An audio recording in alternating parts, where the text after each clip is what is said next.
Hello, everyone. Let me introduce you to Feminist Therapy, a multicultural approach. I hope you enjoyed this presentation.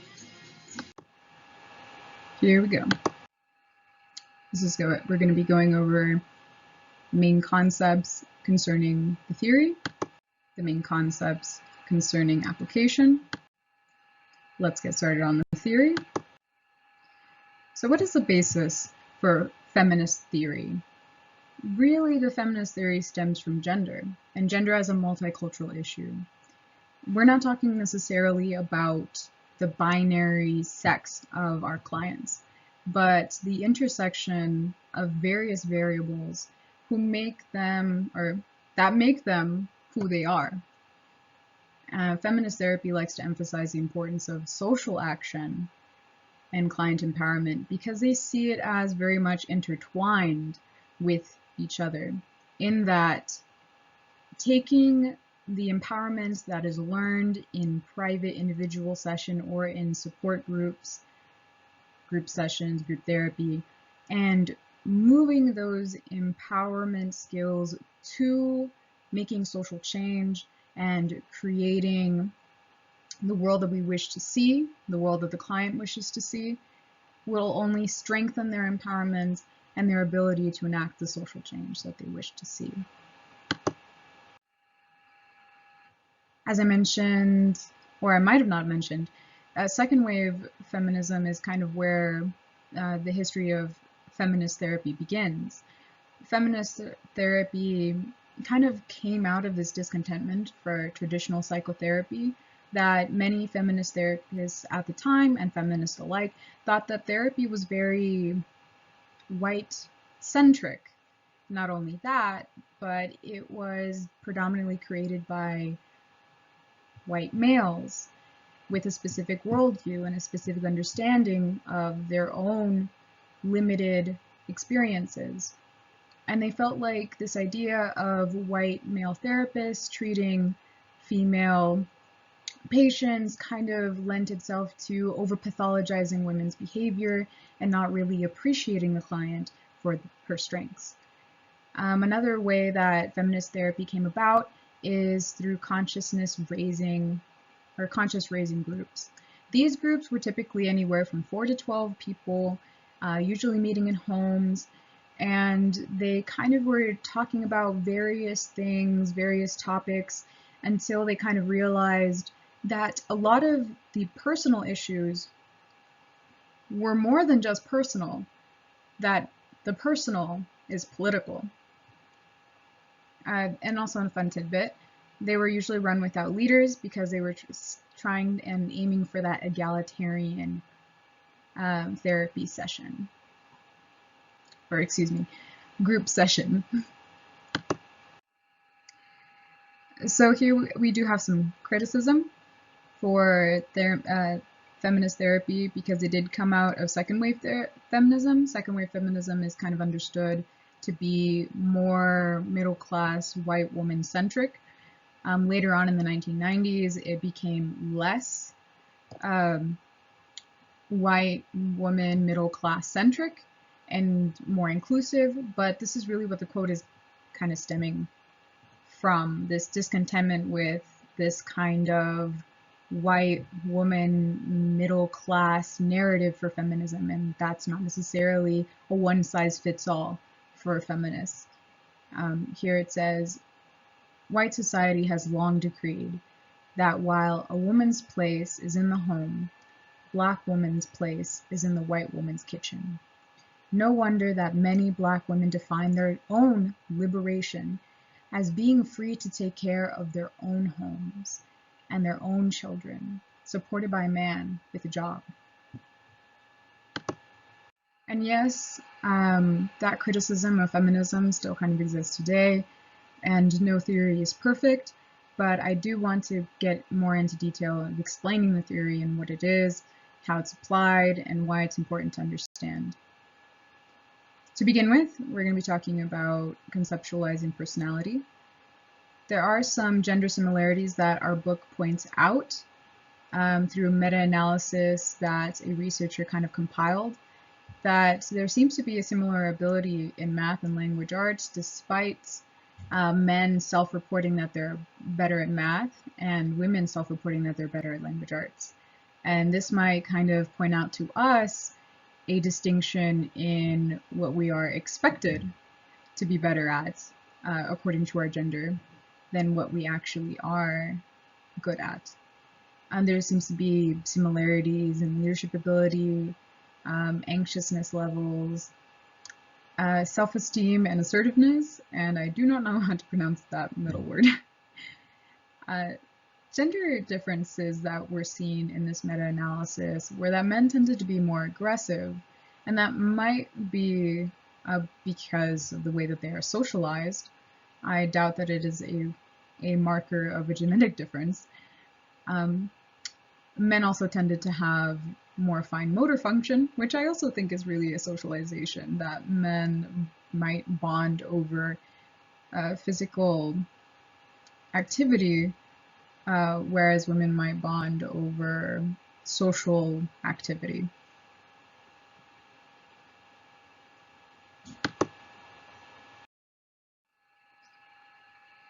Although you don't necessarily write down every single one of these examples, this is just to kind of get a better understanding of the gender differences that we see across the lifespan. In childhood, we can understand that many cultures have a preference for sons over daughters. We can see this in the majority of the culture in India, in China, in most kind of paternalistic societies in which the man is expected to be the bearer of legacy and carry on the family name. Moving forward, the baby's behavior seems to be the same, but the parental response seems to differ. This could mean that, say, a baby's crying too loud and being fussy. From one culture might say that responding to a female baby being fussy and crying is different than responding to a male baby fussy and crying. We might have our own beliefs, but if I were to openly examine my beliefs with all of you, for me it would be probably the male baby would get more scrutiny for crying so loudly because they're not meant to. But that just might be an internalized kind of an idea. Might not be shared with all of our classmates, all of my classmates. So going forward, toy selection is also kind of a difference. I'm sure we've all been to a major box retail store before, or many of us might remember Toys R Us, where it seems to be very gender segregated, very separated and color-coded when it comes to toy selection. Another thing that the book noted was in elementary school there's a lot of de facto gender segregation that goes around. You know, 3-year-olds might be able to have friendships with people outside of their gender, and that seems to be okay, but it becomes very uncommon for 7-year-olds or 8-year-olds to have cross-gender relationships, because it seems to be odd. This is the age where, you know, you have cooties, get away, and that might play into it somehow. There's also a difference in gender role expectations translated through their environment, and I, you know, gave you guys a nice little arrows to see what I was talking about. Whereas women are geared towards, or little girls are geared toward taking care of their appearance and being better at maintaining relationships. Men are seen or expected to be clever, to be smart, to be ambitious, and that's those same qualities from one gender to the other can be seen as negative, where if men take too much care or care too much about their looks, they're called vain, or snooty, or pretty boys. And if women take too much reins and, you know, they have too much ambition, then they can be seen as domineering, bossy, or bitchy. And it's just because of the Western culture that we kind of all know and live in. In adolescence, due to things like puberty onset, there seems to be a difference in response. So there can very much be a negative response um, in parents of young girls between the ages of 11 and 13 seems to be the most common bracket of time when the onset of menses start, and there can be negative response to that, and there can be kind of this hush hush, we don't talk about it, or a dismissal and an expectation of young girls to be able to take care of themselves, not understanding what's going on with their bodies, and no one wanting to discuss what's happening with their bodies. There also seems to be a difference in expectations of boys and girls on their appearance. And this might differ between the kind of messages that they get. Are these kind of messages coming from their church group where women are expected to be very, very modest and have very, very long hair?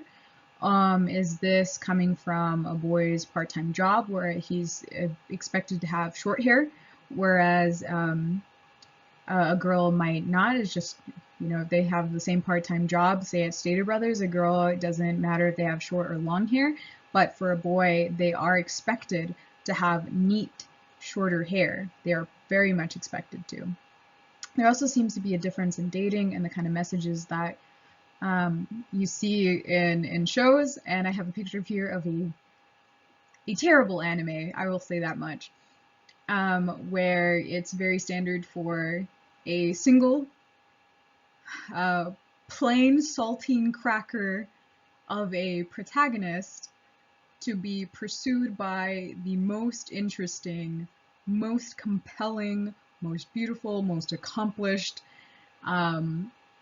female protagonist, all competing for his attention, even though he is literally a saltine cracker of a protagonist. And this again kind of translates more directly into Japanese culture, but it's this kind of an expectation that women are supposed to compete for the attention of men, and men don't have to do anything to get the attention of women. This might be turned on its head in modern dating culture and things like Tinder, or dating apps where there seems to be more men than women, and a lot of the selling point is that, hey, come use our dating app, there is an even ratio of men to women. So this might be old, this might be changing, but it's just something I thought I would add. There's also seems to be a difference in parent-teen relationships, in that young girls or teenage girls are kind of pushed to have this good relationship, not to rebel, whereas maybe boys of the same age are seen as, you know, more expected to have independence, and not really, there's not much concern if they come home later. And this can also be seen in kind of like Hispanic culture, or at least in Chicano culture that I've experienced, and maybe many of my cohort, many of you might have experienced this too, where your male cousin or your male sibling can go out until God knows what hour, some ungodly hour, come home and just be like, yo, I'm home, I'm gonna hit the sack. And you see female cousins, or even yourself, not being able to come home, that you have a set curfew. Even if you're 21 years old, you have a set curfew.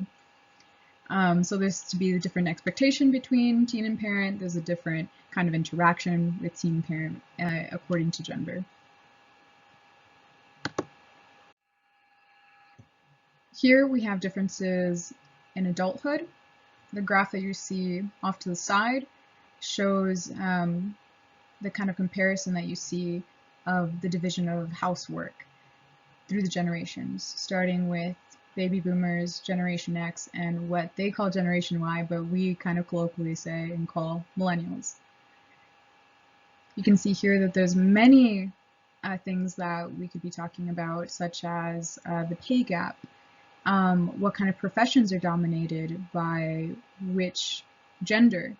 I looked up current statistics, and according to the department, or according to a federal department, the profession that women, or the profession that has the most women in it, are the nurses, so being a registered nurse. And the profession that has the least amount of women are things like an auto mechanic. And we can kind of see that, we can maybe interpret what that means for expectations or what kind of things we're pushed towards. The book kind of cited that women make up more than 90% of secretaries and assistants. And, you know, kind of like we can see that even though secretary and assistants have very important work, they're often underpaid in comparison to the people that they work for or under. There's also a difference when it comes to the devaluing of women versus the valuing of men as they age. Men might experience some devaluing once they're past their working years, but you know, depending on the culture, they can also be seen as you've worked your share, these are your golden years now, enjoy. Whereas women are kind of experiencing an empty nest syndrome, where they have to fill their days with something different if they've been expected to be the major child raising parent, and now they're not. Some good news though, the relationship skills in later life that women have help to buffer, say, any major losses like loss of a house or loss of a sibling, loss of other family members such as a spouse, maybe even a child, but those relationships that they can hold and nurture in later life that men don't seem to, statistically at least, not to have, act as a buffer to women, and may be detrimental to men because they do not have as many close friendships in later life. We're going to be going over an important theory, a sub-theory, I guess, or a theory closely attached to feminist theory. I'm sure you all have heard of schemas, these cognitive concepts or core beliefs on the way that the world works, or at least how it should work, how it works in our heads. And basically the book kind of specifies that like children don't only view gender through the lens of what society tells them, but they also learn to apply those views onto themselves. And the book explains that rigid schemas might be very limiting on a person. And this could be because, say that you're a young father and you want to take time off, you want to take parental leave, but that's frowned upon.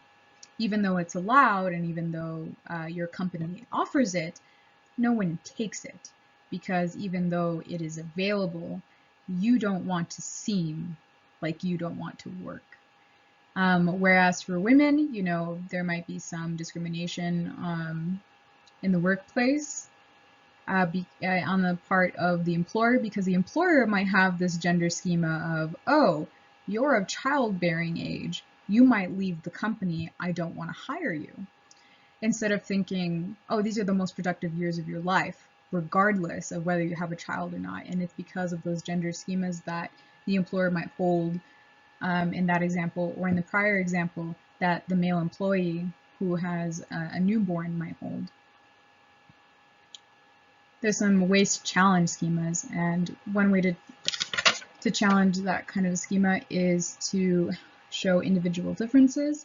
So this kind of means they use an example of a young boy, we'll call him Timmy, coming up to his mom and saying, Johnny is a sissy because he won't play ball. And the mother might, you know, gently say, you know, Johnny likes to paint. And, you know, many people, you know, boys and girls like to paint, and boys and girls might not like to play, you know, baseball, and that's okay. So you show these individual differences where it says certain people don't like what they like, and that's why it's okay, because it is not a rigid box that everyone has to be prescribed to and live by. And another way is referencing cultural relativism, where young Timmy might go up to his mom and say, Johnny's a sissy because he doesn't want to play ball. And, you know, the mom kind of, you know, gently says, You know, Johnny prefers playing soccer, and that's okay. That doesn't mean he's a sissy. He just has his preferred sport. And that's fine because in his culture, soccer is bigger.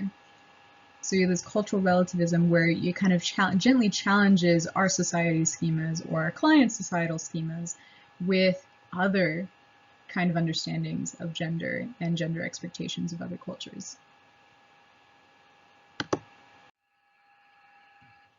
Here we have addressing, the acronym that I put up in the main concepts, and this is what it really stands for. This is the racial identity model. It kind of encompasses age. How does a person's age affect their identity? Disability, how does the disability affect the relationships with family members or caregivers?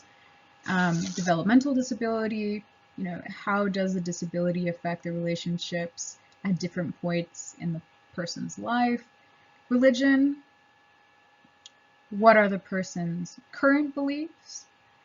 What were the beliefs from their upbringing? Ethnicity, what are the meanings of the client's racial or ethnic identity in the communities that the person lives in? Social class, socioeconomic status may be identified by the occupation that they're in.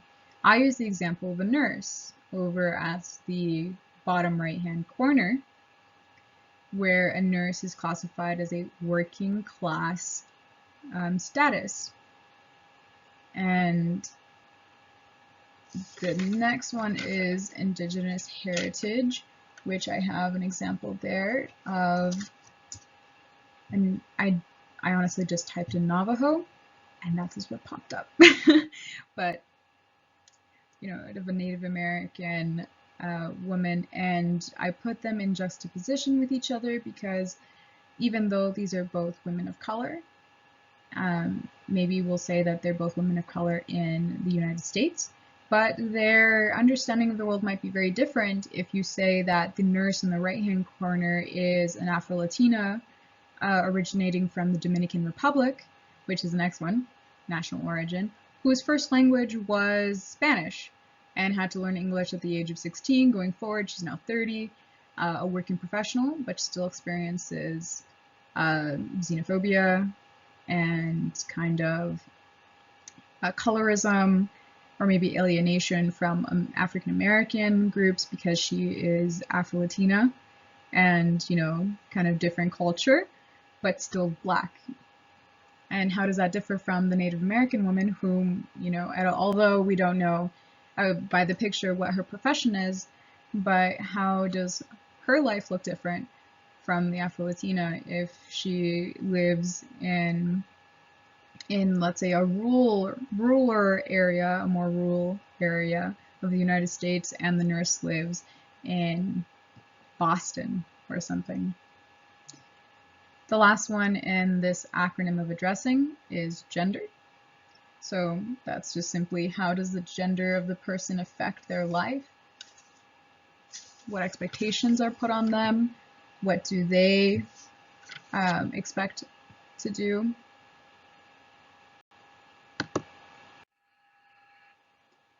We have Gilligan's Ethic of Care. Gilligan was looking at moral development, and I'm sure that Kohlberg's moral development stages might be familiar to everyone. But when Gilligan kind of saw Kohlberg's stages of morality that were mainly about justice and order, more rigid and devoid of emotion in making moral judgments, that Gilligan kind of felt that, maybe this isn't the most applicable to women. And she uses the example of 2 8-year-olds, and Joey is saying, well, I just play with this person because he was my friend the longest, so he takes priority. Whereas a sense of justice, a right, of that friend to be played with because he was there first, the longest. Whereas Karen, the female 8-year-old, says, well, I play with whoever is the loneliest, or whoever I feel would need me the most. So you have this, not an obligation, but just kind of like making a moral decision based on a feeling or an empathy, or an empathetic kind of moral development process that goes on. So she was kind of, or Gilligan was kind of concerned with the way that traditional psychotherapy was viewed compassion and care as deficiencies in favor of individuality and personal achievement. And she kind of developed a more care and responsibility centric moral development tool. But the criticism there with the ethics of care is that she didn't really lay out a way to quantify any of those decision-making processes. It's very qualitative data that is achieved, even though when she kind of brought this up and challenged, not necessarily challenged, but kind of said, hey, this is a different way of making moral decisions. She kind of very much opened up this idea that emotions are involved in moral decision-making. We are humans, we have emotions. And that's really the main takeaway that the book and the book's author kind of wanted to get from this, this section. That moral decision-making is not just about right and obligation, it is about emotions.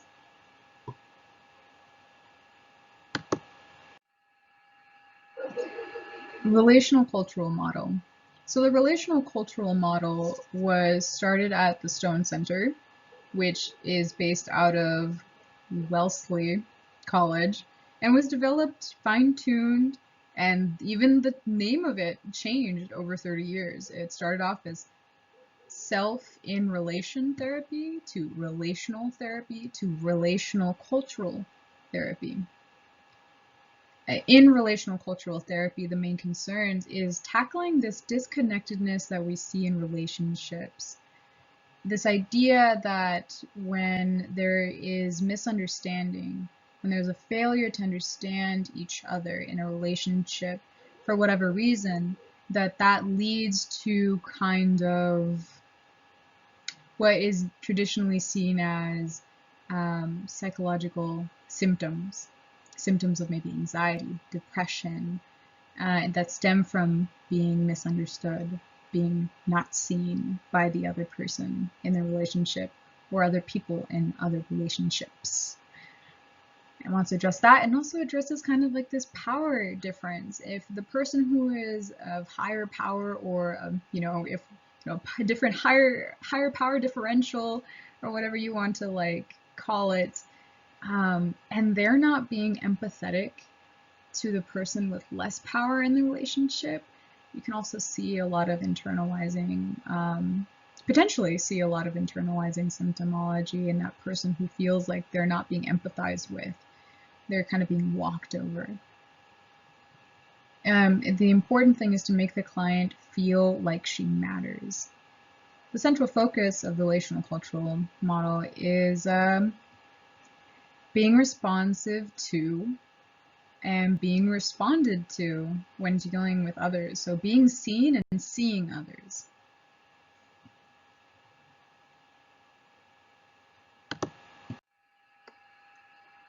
Relational cultural continued.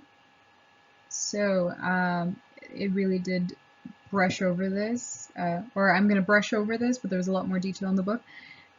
Relational resilience kind of refers to the growing in a relationship and being able to recognize when a relationship is not mutually beneficial any longer, and being able to move on from that relationship, being able to break off a relationship. And it also refers to being able to move forward despite setbacks with that partner, or with that other person. Say the other person is the mother of the client. If the relationship is able to harbor support and empathy, then despite the setbacks that they might have, they can grow in a mutually empowering and mutually trusting relationship. But if it is not mutually beneficial, then the client, through collaborative process, is able to recognize that and say, it is time for me to move on from that relationship. If I've tried and it has not worked and it's not my fault, then I will move forward. And then the second, relational competence, kind of encompasses three major things. So it's this idea that you are a part of a bigger whole, being able to participate in and build community, build a sense of community. And this kind of goes beyond self-interest. This is not necessarily to make yourself feel better, to make the client feel better.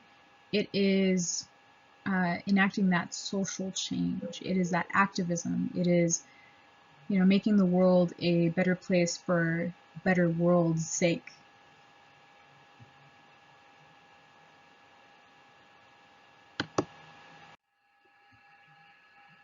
The book also covered this idea of mutual empowerment, and there's 5 features of mutual empowerment, and that is zest, action, knowledge, sense of worth, and desire.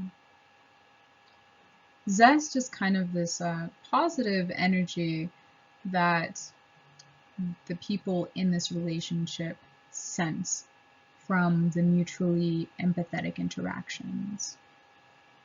Kind of aura, the atmosphere around the relationship. Action is kind of this positive change that stems from empathetic interactions between and or among people listening to each other, truly listening. Knowledge is gained through non-judgmental listening of others. So it's basically listening to understand, not to judge.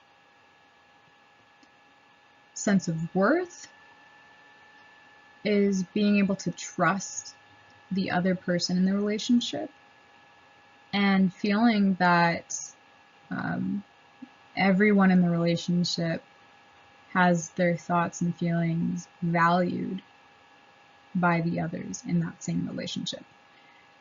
Desire is a wish to have more empowering connections or relationships, to kind of keep the ball rolling and have these positive interactions that are mutually empowering.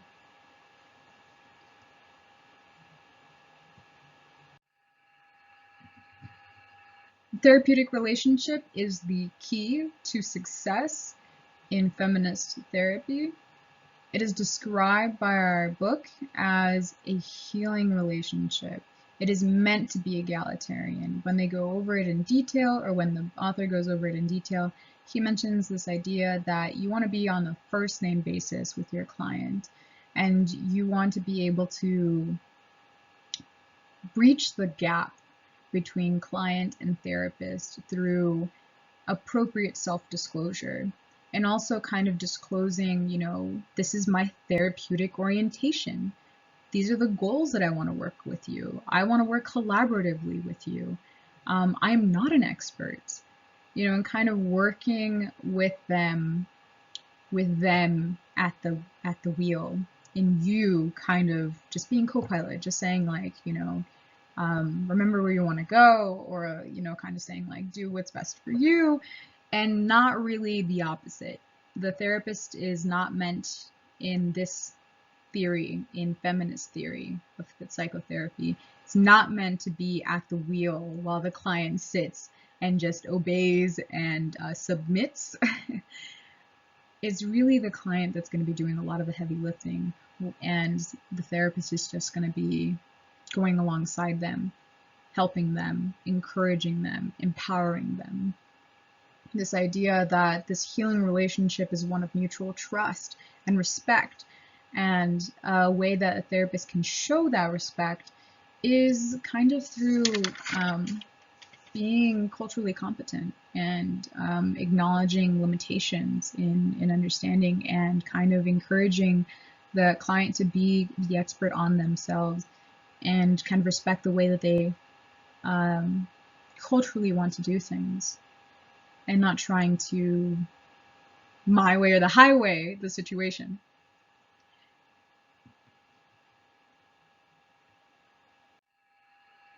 Here are some goals of therapy. So it really emphasizes change, not adjustment. This idea of symptom reduction and the feminist therapy view comes from this traditional psychotherapy, which was created by white males treating females and pathologizing their behavior. So they said, like, in just saying we want symptom reduction, it reduces in the feminist therapist's mind, this is a reduction of the lived reality and oppression that women, to varying degrees, feel due to the world that they live in. So they really emphasize change that. Do not just submit to the fact that you're going to be discriminated against. Don't just submit to the fact that as you age, people will listen to you less because you're not as pretty.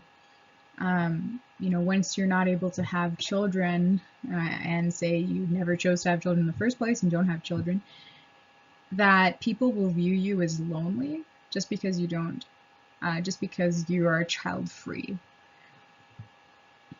Another thing that they emphasize as a goal of therapy is this idea of self-nurturance and self-esteem, meeting one's own needs, being aware of one's own needs, sourcing self-esteem from the internal, not the external, not having to say for a client, it comes in with issues where she no longer feels beautiful because her partner is no longer calling her beautiful or pretty or cute. And her self-esteem has taken a knock because of that. And as feminist therapists, or therapists in training, kind of putting our shoes or putting on that hat, we can think about empowering that person to see that they set the standards for which they call themselves beautiful, that they have the power internally to feel beautiful, to feel seen, and to take care of one's needs. Another goal of therapy is having a positive body image and being affirmative or affirming of one's own sensuality. Another thing is affirming diversity, kind of celebrating the cultural differences that the client has, not trying to convert them to your way of thinking or making them do things your way, but having them be kind of more accepting of the positive aspects of their culture, and them coming to those terms of what is positive for them, what they hold on to, what they accept from their culture. And another thing that's been mentioned slide after slide is that empowerment and social change or social action, that social activism, because it's understood by feminists of yesteryear and feminists of today that the personal is political. And what is meant by that is that the things that women experience in their life seems to be, or tends to be, the far-reaching effects of legal code, of policies, of stigmas, of societal discrimination, and really kind of shifting that blame from that person in that therapy room and having them kind of insightfully be aware of the fact that they got there because of societal pressures, of societal expectations, or of interactions with others in society because of their expectations and their kind of upbringing.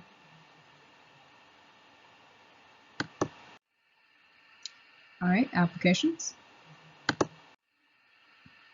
Here are some techniques.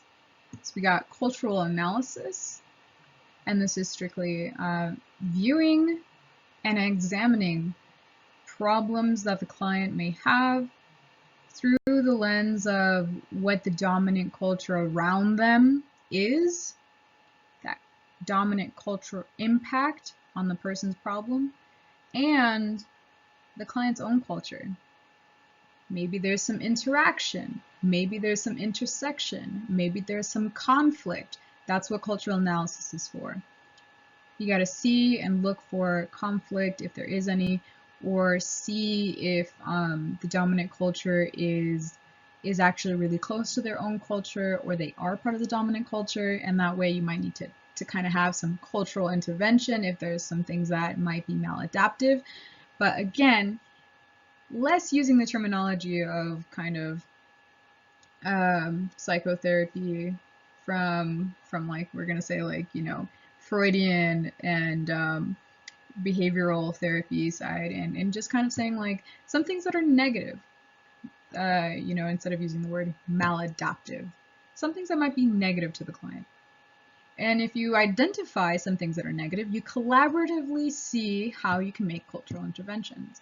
Cultural intervention is basically taking that narrative approach and hearing the client's stories and kind of picking out things that you see that deal with their culture or the interaction of other cultures with their culture, and developing interventions that are sensitive to their context.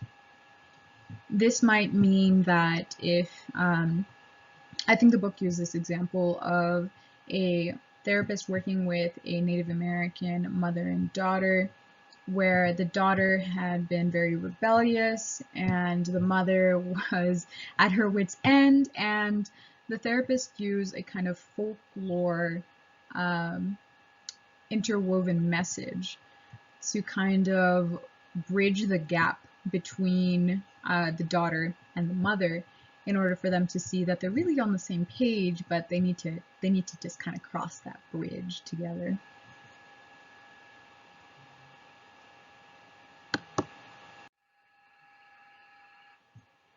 Another technique is power analysis. So Brown, in an article, kind of broke down 4 different subsets of power. And one is the somatic, being able to feel one's own bodily sensations. And this can include eating, drinking, sex, comfort, rest, feeling that the body is a safe place, that one's body is accepted as is. That is somatic power by definition of Brown. Going into the interpersonal, interpsychic. So this is kind of more of the client knows what she wants, the client knows what she thinks, and this will allow her to be flexible but not suggestible, because may be the fact that in their culture or in the client's culture, the client might not be expected to have many opinions, or it's better if they don't have opinions. This might be very archaic to our ears, where, you know, we might understand that women have many opinions, just as many as men do, and should be allowed to vocalize those opinions just as men do. But this might not be the case for our clients, and allowing them to kind of explore that power, that intimate power of knowing what they want, truly being able to know that what they're thinking is their own thought, not something that was inserted into their minds and that they should think by another person. Going into the third category of power, interpersonal and societal contextual. This means that someone is interpersonally effective in a relationship. They're able to have a good relationship with others, and they're able to leave it if it's not mutually beneficial. They're able to kind of come across, communicate really well. For 4, it's spiritual and existential, and this would be the person is able to integrate their heritage with their lived experience, the past, the old with the new, and really being able to live their culture in the way that they want. For power intervention, this requires planning, this requires follow-up. This is not something you want to just do at a drop of a dime. And this really focuses on strengthening the client's sense of self through reinforcing her statements, through providing kind of social factor insight. And what I mean by this is, I think that the example that the book used is this client named Doris she was wrestling with this idea that she hates her father because her father would unfortunately molest her when she was a child. And the therapist says, like, what do you want to do? And Doris says, well, I want to spit on him. And they kind of go through this practice of like pretending to spit on him, just being able to do it.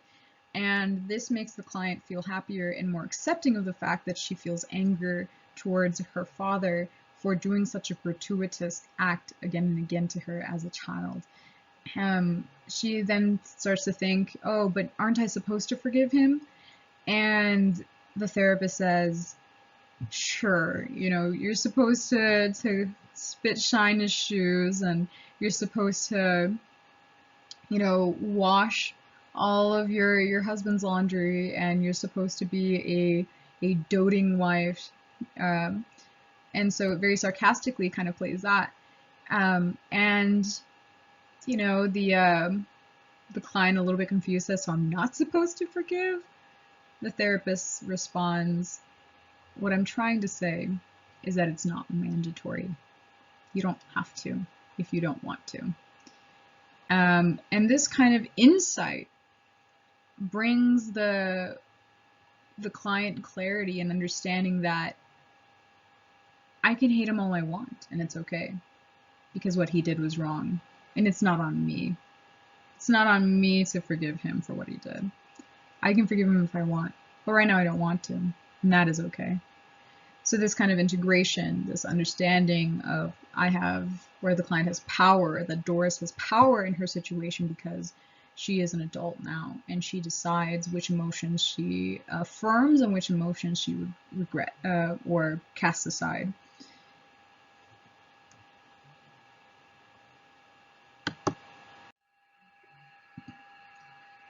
So we got reframing, relabeling. This is usually shifting the blame from oneself to a societal explanation. This can be seen in cases of, say, rape, where the client feels that she did something to elicit that kind of negative response from that stranger or that acquaintance or that friend or even their partner. And shifting the blame from what maybe she did to the fact that there's this quiet acceptance that, say, if there's alcohol involved, that or this wrong-headed idea that if there's alcohol involved, well, then it's your fault as much as his fault, instead of saying, like, that should have never happened, that's terrible. Instead of being empathetic, society might be negative to her situation because of its wrong-headed view, and kind of giving that or shifting that blame off the shoulders of the client, and giving or collaboratively finding that societal explanation of society thinks that it was your fault, but it really wasn't. Kind of giving that a societal explanation of, because we live in a patriarchal society, that men can get away with things that women would never be able to get away with, or would very unlikely get away with. So for assertiveness training, I did put a little asterisk there, and at the bottom you can see Sometimes in larger society, a woman's assertiveness might come off as bossy or overzealous or bitchy.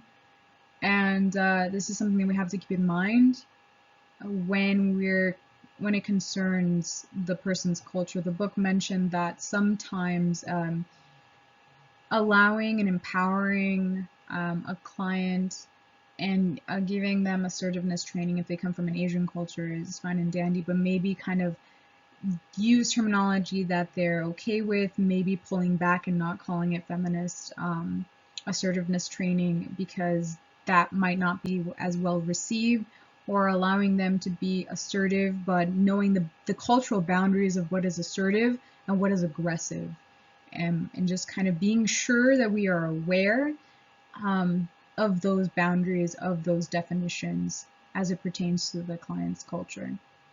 There's a difference between assertiveness, passive non-assertiveness, and aggressiveness. Assertiveness is standing up for one's rights without violating the rights of others, whereas passive non-assertiveness is giving up one's rights outright in a situation. And aggressiveness is, standing up for what are one's rights, but violating the rights of another. The way that the barometer, I guess, that is used in order to measure what is assertive, what is passive non-assertive, and what is aggressive is through role plays and kind of allowing the client to maybe take it a step too far and then pull it back, or act their passive selves and then do that same interaction but be more upfront with what you want, or speak your mind like you were speaking by yourself and then pretend you're speaking in front of your coworker. So it's those things that allow assertive training to be effective. It's that role play.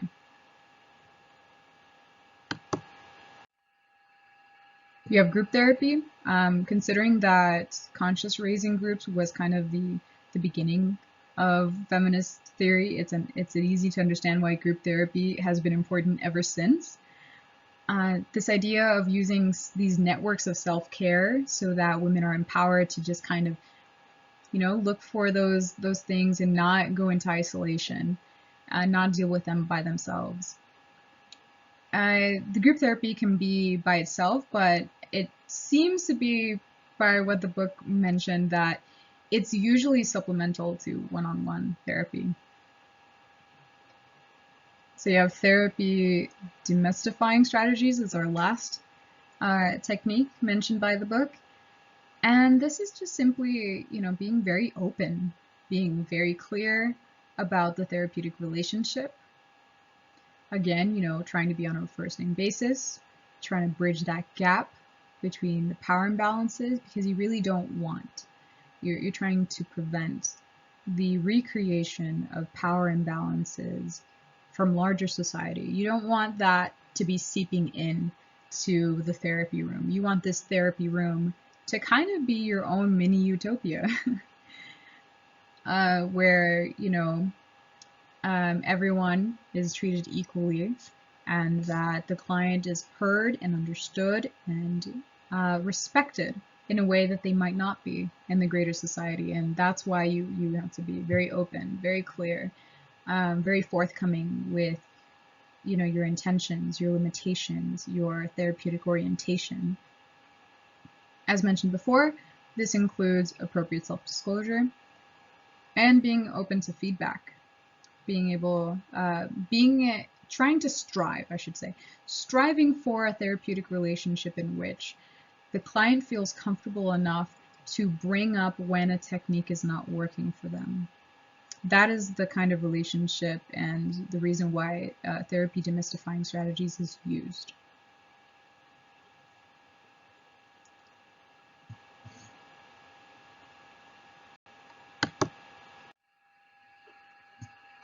Blending together with other therapies. So most feminist therapists don't really operate solely in feminist theory of psychotherapy. They really just blend and merge to other theories of psychotherapy. This could be CBT, this could be psychodynamic, this could be Gestalt, this could be narrative, this could be Jungian, Adlerian. It could be any number of therapies. And really, it just looks kind of different. Sometimes they take certain things and leave certain things, like in psychodynamic. Karen Horney would just kind of completely override this idea of Freud's penis envy and just said no. In fact, men have womb envy because they are not able to create life and they wish they could. So it really depends, you know, what you take from the theory, what you want, and what is consistent with feminist values, consistent with egalitarian view. So the CBT is known for being very, the therapist is the expert, the therapist does not self-disclose much, the therapist is a stranger. And, you know, very, very authoritatively saying, I'm going to give you some homework, you're going to do this. That right there is an irrational thought. Let's fix that. Let's address that. Obviously, I'm making a little bit of a play up. I'm playing this up, but you know, feminist therapists using CBT would kind of tone that down, bringing more of the egalitarian aspect of feminist therapy, and use that to address like current thought processes of, say, a minority client dealing with a lot of issues in the moment and needs to be addressed for them to be able to address greater, deeper, more in, you know, kind of tucked under the rug type issues. You have to deal with the meat and potatoes before you can get to the rest of it.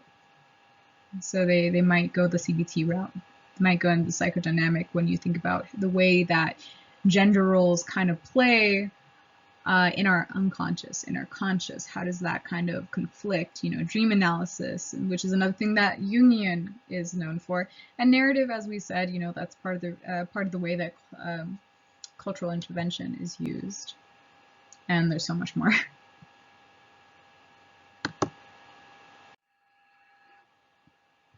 So the book kind of gave this case study of this particular client dealing with depression.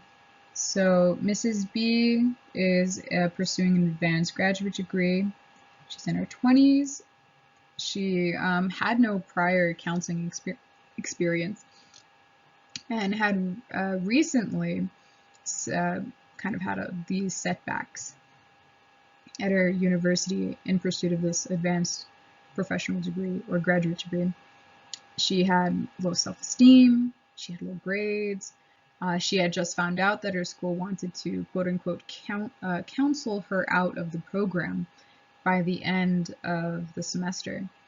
She had failed all of her tests, she didn't seem to be making a very good fit in the school, and she just appeared overall defeated. So kind of take that in. What kind of interventions would we want to use?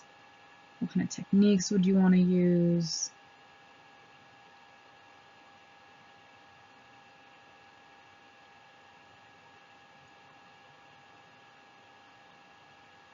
Given that enough time. So what the book kind of mentioned was this kind of greater analysis of understanding you are one of a few, or saying like Mrs. B, like, you know, like what you've said to me so far, at least that's what the book said, is like what you've said to me so far is that you seem to be one of the few Black women in your graduate program. There's even few white women in your graduate program. There's few Black men in your graduate program. And you seem to be very isolated. So the way that the therapist in this depression case study kind of use specific techniques was to get this person connected to study groups, to get this person to provide insight, like that insight that I just said right now about, hey, you know, you seem to be culturally isolated or out of an element. and, you know, kind of helping her to feel more, the book used the word entitled to be able to study at the place that you're paying money to go to, entitled to feel comfortable in the place that you're studying and paying money to. Being very understanding that the school is there to serve you. And sometimes that can be a crazy idea if you come from a minority where institutions weren't made to serve you. So, yeah. um, and with time, and Miss B even had to take like a semester, had to take some time off of school, but she had went back into school. She had connected with mentors. She has a network that she studies with, whereas before she would study alone in isolation and not say anything about the fact that she was kind of flailing around, not knowing what she was doing, or not feeling like she was knowing what she was doing, to now she kind of shared with her family, you know, the struggle that she had gone through, and understood that they love her regardless, that unconditional love was there, and that kind of lightened the load.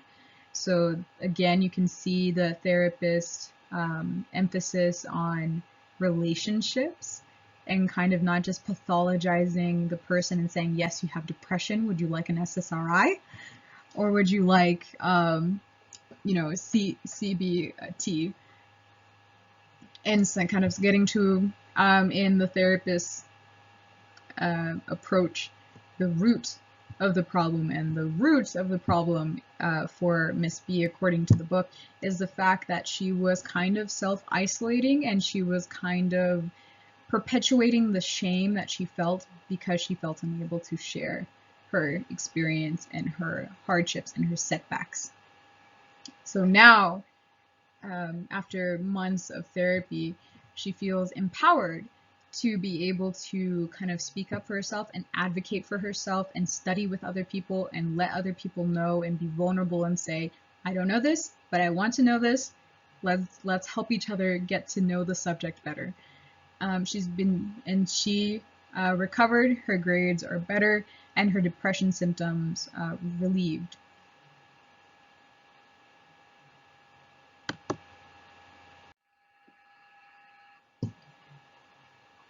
There is little research in this approach, and that should be very, very much because of that slide that I showed you where it's the cute little blender, because it's hard to isolate feminist therapy, because feminist therapy is so interwoven with other approaches. So it's a little bit hard to research, and also it's a little bit hard because it doesn't focus on pathologizing behavior and symptom reduction. And what is the easiest to research? Pathologized behavior and symptom reduction. So it's very much at odds with a lot of current research. But there was two studies that the book mentioned. It was Tolino and Sands 2003. It looked at symptoms of bulimia nervosa and depression in, I believe, roughly 60 women via short-term cognitive therapy and short-term relational cultural therapy.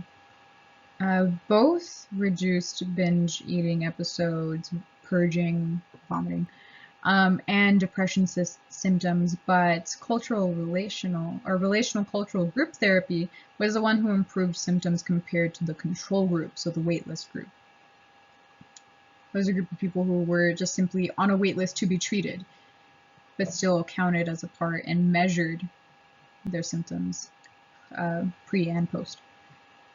And then the second article was comparing feminist group therapy to individual therapy, and both were effective. Women were able to make effective use of the social networks that they gathered, and organizations that they knew in the kind of providing information to empower the person to, you know, enact their own change. And they were able to reduce the domestic violence that they had encountered.